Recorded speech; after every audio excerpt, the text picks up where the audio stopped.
on everybody, Lukey Boy here. Today's video is going to be an interesting one. It's going to be titled something like, I haven't thought of exactly, but it's going to be something like, well, you're going to be able to see it. Losing 1 ETH in 7 minutes or something like that. Well, in theory, no, I did not actually lose the ETH, like it didn't get taken away from me or something, but I missed out on the opportunity of making an ETH, or about that. Probably a bit less as of right now, but this is the scenario and this is what I've learned from it. So, is that?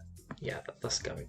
So this Shinzaki, or whatever this thing is called, I had whitelist for it. And this has happened twice to me in the last 4 weeks. I've had a whitelist for something twice now. They've laid out the plan. I've gone through on the day beforehand and I've literally meticulously gone, right, okay, so what's the supply of like whitelist for versus the number of people that have the whitelist? And I've gone in and I've broken it down. How many can we mint each? So if there's 3,000 whitelists, obviously there's 2 mints per person. That's 6,000. What's the collection size? How long does it last for? What time does it start? I'm breaking it all down because I want to know exactly, do I have to be there on the dot, or do I have a window of opportunity to mint? Stuff like this. Because usually whitelists have a window of opportunity and there's no rush to do it. That's kind of why it's there. So, long story short, and it's happened twice now, is I worked it all out, and I was like, right, I took the dog for a walk at 6, and I came back at like 7 minutes past, and I came on, went onto this website and refreshed on OpenSea, so a lot of my whitelist, I won't mint unless I actually see a potential to flip. These were at 0.15 per whitelist mint, and you could get 2. So I could get 2 for 0.3, and then gas 0.35. And these were actually a bit higher yesterday evening. 0.68, something like that, 0.69. Then they went down to 0.44 at one point, just when a couple of these were minted. But ultimately, long story short, that's about an ETH lost or a bit under. And if you add on the other one that I missed, very similar circumstances, there's at least 1 to 1.2 ETH that I've lost in flips from whitelist. And I mainly get my VA to get these whitelists for me, so I don't actually have to do it. But so far, really annoying, because what happened? So I'll break it down for you. So let's go into, am I in what group am I in here? No, I'm in something else. Right, let's find them. And it was an absolute shambles. And this is why, from now on, what am I going to do? I am going to always make sure that I'm there ready for whitelist mints on the dot, because I've had it twice happen to me now and I've lost a decent amount of money. So you come onto this Shenzhen, whatever this thing is, and this is what happened. So there was 3 types. They've actually deleted it now, all the sort of side groups, but there was 3 types. There was public mint to be a public mint. Actually, I might have it here. Here we go. 8,000 NFTs for portal lists members. I was a portal list. I could get 2 mints. You can see max mint per wallet 2, price 0.15 at 6. And we have 6 hours. And the number of, they left up here? No, they haven't left it up here. Basically, there was enough for everyone to mint 2. They wanted. So that would be everyone that was actually on that portal list would commit to, and you have 6 hours. So I was like, okay. I remember from my last one that I missed out on, I waited 3 hours because I went to the gym, come back, and it was too late. And I was like, right, next time I'm not going to do that. I'm going to look after like 5 minutes and make sure, and basically see if it's profitable, and then flip, or buy to flip 1, and then maybe keep 1, whatever I plan out. Obviously I need to get the whitelist first before I decide what's going on. So what happened? Came back, it was like 7 minutes past 6. Went up on the secondary market and it was at like 0.4. And I was like, okay, cool, perfect. Mint. And I noticed that lots were minted. 5,500, 6,000 were minted. And I was like, what's going on here? I came on and I went onto the website and I noticed that there was like 7,500 minted. And I was like, there's only 8,000 NFTs available. And by the time I actually like connected to the site, because I didn't have to, I wasn't ready because we have 6 hours. And I did my calculations beforehand. If I had known there wasn't enough NFTs, I would have been there at 6 ready, and I would have had my gas already pre-prepared as default, because you can go and set your gas default as like higher. And so I would have prepared that in advance. I would have done everything. But obviously I went off everything, I went through and I broke it all down. I was like, right, I understand exactly what I need to do. Anyway, when I came to mint, I could see there was a couple of hundred left. And if I put my transaction through, it would have failed, because within 7 to 10 minutes, 8,000 had been minted. And then what happened? Everyone was like, what the fuck? Like, you've said X, Y, Z, you've laid everything out, you've, told us exactly how it works. And there was a special group here for portal list members. They've deleted it now. And everyone was like, what the fuck? It was like just destruction in the whole thing, and it was just like, what happened? Meant to be 2 wallets, but there was some sort of loophole, and I think 77% of the wallets that minted more than 2, up to about 10, I think. So there wasn't like it was one person that minted like hundreds, but it was up to 10. It was like between 2 and 10, it was like 77%. It was just ridiculous, and it's like, this is meant to be a really good project, you know, like, as in, you can see by the volume, and that's the volume in one day. Like, you would think they get the basics right, and that's why in my mind, I have no idea what this is going to do long term. I had 7,500 sales yesterday. I've got no idea what it's going to, no idea what it's going to do long term, but if they're going to continue to make messes like that, then, you know, it doesn't look good for me. Like, you know, they've deleted all that now. It was never on Twitter. No one's going to really know about it who's invested in this, that happened. They maybe have like glimpsed it in the general chat. If you actually go to the general chat and go like back in time, maybe you can sort of see stuff now. No, most of it's gone. All the people that couldn't get it. But then what happened? This is, I was like, right, I've learnt my lesson. Like, if that was it, I would have learnt my lesson. I'd be like, right, every single time from now on, I'm always going to be there because I can't trust what any of the collections say. It's happened twice to me. I've lost over $3,000 just by not being there like earlier, on time almost. Even though if I'd known to be on time, I would have done it. Yeah. So I'm like, I can't trust anyone. I've got to be there beforehand, 10 to 6, and be ready and prepared, because I got no idea like what's going to happen, because they're just clearly incompetent. Not only that it's the incompetence, but whoever's creating these contracts seems to crop up a lot. There's exploits and loopholes, and they're not written very well, and people, you know, the actual contract themselves, and people are able to get around certain things and mint more than they need, or they can do certain things. And you'll see, I've seen it in so many projects, even the good projects. They're clearly not very good at writing contracts, and yeah, pretty much that. And, you know, obviously over time that's going to change, but right now it's just ridiculous. So then what happened? So I kind of like was like, well, I don't expect much to happen now. It's, you know, I've learned I've not learned my lesson, because I didn't do anything wrong to get a lesson learned, but I've learned to be there on time forever, basically. And if I don't, well, from now on, that's up to me, if I don't want to be there on time. So then what happened? Okay, so they had an announcement, and maybe we can see it here. Maybe they deleted it. They basically said, like 10:30 my time last night, there's been some issues. Our smart contract was not perfect. No shit, mate. We discovered flaws that allow some bots to mint more than 2. They said it, and they said those who could not access the pre-mint, so I could not access the pre-mint. I did not mint, as in I didn't even click the button to mint, because as I was about to do it, I was like, well, I'm going to lose my gas, so there's no point of even clicking. And so I didn't even interact. I was on the website, and you could see the number going up. And I knew that 8,000 was the first phase, yeah? And obviously, like I said, there was meant to be 2 extra phases. 1,000 for this Reserve Corp. And obviously, the people that had to get on this Reserve Corp and portal list had to do a lot of work, grinding, you know, had to win competitions like artwork. There was a lot going into this. And obviously, it says not guaranteed mint, because obviously I think here, there was a lot more Reserve Corp than 1,000, and so therefore they are telling you, yeah. So this is what we're, you know, this is things that I'm going off, and obviously 1,000 left until sold out, or not guaranteed mint until sell out would be ridiculously. You wouldn't be able to really get public mint from that. It would just sell it in like 1 second. It'd be bots, and you lose your gas pretty much. So then what happened? Well, I was like, you know, I looked here and I said they're going to do a second phase to be determined, and they said here. We have decided to let all portal listed members who are unable to mint during the pre-sale to mint the remaining 2,000. And again, I went into the Discord and I just checked how many's left.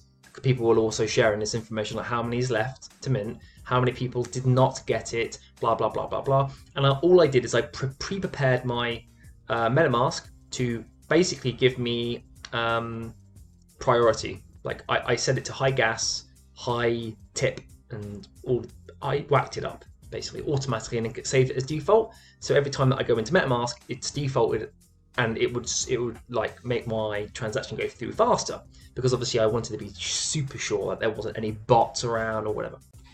So I waited, and I left my phone next to me, and every half an hour or 40 minutes I was waking up, and for some reason I can just wake myself up when I know that I need to be up.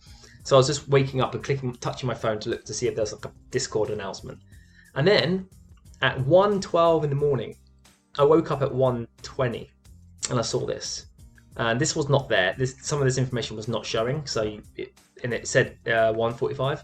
So I got up and was like, okay, will I be able to mint? If you're a portal and sent to your wallet, which I already had because I had against my name, I had like portal access. You could mint too. Will there be a public mint? No, there's not going to be a public mint. So they're giving it to the people that missed out. So I waited till 2 a.m. Just sat there waiting. Obviously reading the Discord, making sure, like looking to see what people are saying in general, get a feel for it. Went to mint. Yeah. It might not even be there anymore. Oh, it is. Connected my wallet, and guess what happened? Well, it probably says if I do this. I mean, it's not going to work anymore with it. Set pause. Okay, so I'll say that. I got to this point, and I was super quick. I was like, boom. I knew my gas was already prepared, and I clicked, and there was 2,000 left. So it wasn't. It was like a very small amount, like 1,000 or 500. It was 2,000. I thought if I'm quick, even though I'm not doing it through the contract, because the contract was a bit confusing. There was like an extra step because it's like pre-sale. If it was public sale, there's normally just like the amount that you want to pay, so it would be 0.3, and then there's how many you want to, and then it does it. But on this, there was like another block entry that I had to enter, and I didn't get it. So I thought, well, I need to prepare my gas in advance to make myself quicker. I clicked this, and guess what popped up? Your wallet is not whitelisted. I was like, what the fuck? Because I was like, so what happened before is, well, maybe I never actually saw. I'm just thinking. No, I did click that. I did, because what happened before is I did click this, but I never actually processed the transaction, because like I said, I didn't process the transaction because it was pointless, because the gas would have failed. I didn't mint, like as in the website and the blockchain would not see my wallet associated with any transaction, therefore I have not minted. Like as in, because what that means is, what I mean by that is that the project said anyone who has minted already will not be able to mint again. So you're not going to be able to do it again, okay? But because I hadn't interacted with the contract, and I hadn't, even if I had a failed transaction, in theory that would look like I've interacted with the contract, and that could mean I'm not on the whitelist anymore, because it sees me as being like as trying to mint. I don't know how like complex they would have actually gone into that data to see who failed, who didn't. But I didn't do any of that. I didn't transact or do any transaction, anything. I went on, you are not whitelisted, and I was just like, what the fuck? So not only does it say in my Discord account, I am whitelisted, and I obviously had to go through the steps to verify my wallet address with the Discord name, so I had to do all that. It's not just like done behind the scenes, you got to go and actually verify those details. I stayed up all that time, and then that didn't work, and I kept trying. I did a couple of things to see if I could get it to work. Didn't work, of course. Went back into the chat because I wanted to see what people did, and it was flooded with people saying, "Are you fucking stupid?" So with all swearing, but it kind of like a bit annoying. Like literally just destroying the project, saying basically no, not everyone, but lots of people. It now said you do not have a whitelist, and then some people were saying people that minted before earlier are minting again. So they made a whole mess of it again. They basically put the wrong people on the whitelist for now. People that minted before that weren't meant to mint now, like could suddenly mint again. And it was just like, it was just literally every second there was like hundreds and hundreds of new posts. You couldn't even read half of them because it was just so quick, like the text. And it was just a disaster. So not only was the first section a disaster, everyone's waiting up all night, pretty much all day to mint this, because they can see that they can make some flips. They can make an ETH or 0.8 after fees or whatever. And then most people couldn't even mint. And the reason that most people couldn't mint is because on here there was 2,000 left, and if you could see you can make profit, you can make you can buy 2 for this and sell 2 for 1.3. They should be sold out pretty much like that, like within a minute at least, like less, but a minute, let's say. 10 minutes later, there was still like 100 left, but I couldn't do anything. Nor could anyone else. Like, as in the last 500-600 was selling so slowly. Like, really, I bet it was someone that just like woke up. Oh, what happened here? 600 left. Mint. Oh yeah. Buy. Wow. Not everyone. Like, because like there was no. Everyone was like, there's going to be a gas war because everyone's going to be trying to get this so quickly. But there wasn't, because hardly anyone could mint properly. Eventually everyone did, because I think there was about 1,800 people that there was enough. If everyone minted 2, which everyone would because you can make profit instantly, there was a little bit of a difference between the people that were left that didn't mint from before and the 2,000 left. I think 2,800 or 3,200 would have been enough for everyone to mint 2, but obviously it was only 2,000. Oh, sorry, it was 1,900 because I think the team took 100 for themselves. So there was 1,900 left. And so obviously that was like, 66% could mint. So loads of us couldn't do it. And eventually it sold out. And again, like I said, some people even said the same contracts were minting that minted previously. And it was just a complete shit show.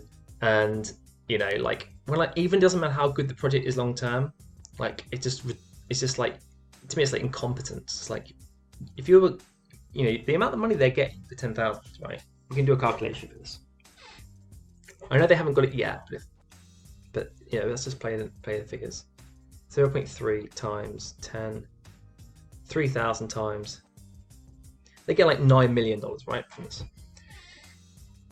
Can't you just find someone that can actually write a smart contract properly? Like one person can't, I'm sure, I know these things aren't difficult, because a lot of people that on Twitter and that would be like, I looked into this contract and it looks like a pile of crap. On decent projects, like these decent projects are just copying, like they go into like Fiverr and getting, you'd be surprised at what some projects are doing, because there's still like the wild west in the NFT space. You've got to be careful. And so, long story short, that is the scenario what happened. And this is obviously more monetary loss than the previous example, but both are like, you put them together, it's like 1.2 ETH loss where I could have flipped, and I would have flipped. Like the only thing I would have potentially done for this is maybe hold 1, because if I covered my costs and made profit, hold 1 for the fun and shits and giggles. And I don't ever know if that's the best strategy, so I'm still playing around with, is it worth this getting rid of? After a year, I'll be like, I've not really ever had anything good come from holding into reveal. After I've got a bit of a track record of like reveals. But that's something I need to sort of experiment more with to see, is it worth risking, having like the risk reward of maybe getting a rare. Still something I need to play around with. But long story short, that is what happened. Bit of a disaster, but it's just made me realize that, one, I'm on the right track with, ultimately what I get from this is I'm on the right track with getting whitelists, because I had a period where I was getting kind of crappy whitelists, because that's what I didn't really know how to move forward with it. So I was starting off with, let's get some whitelists and see how it goes.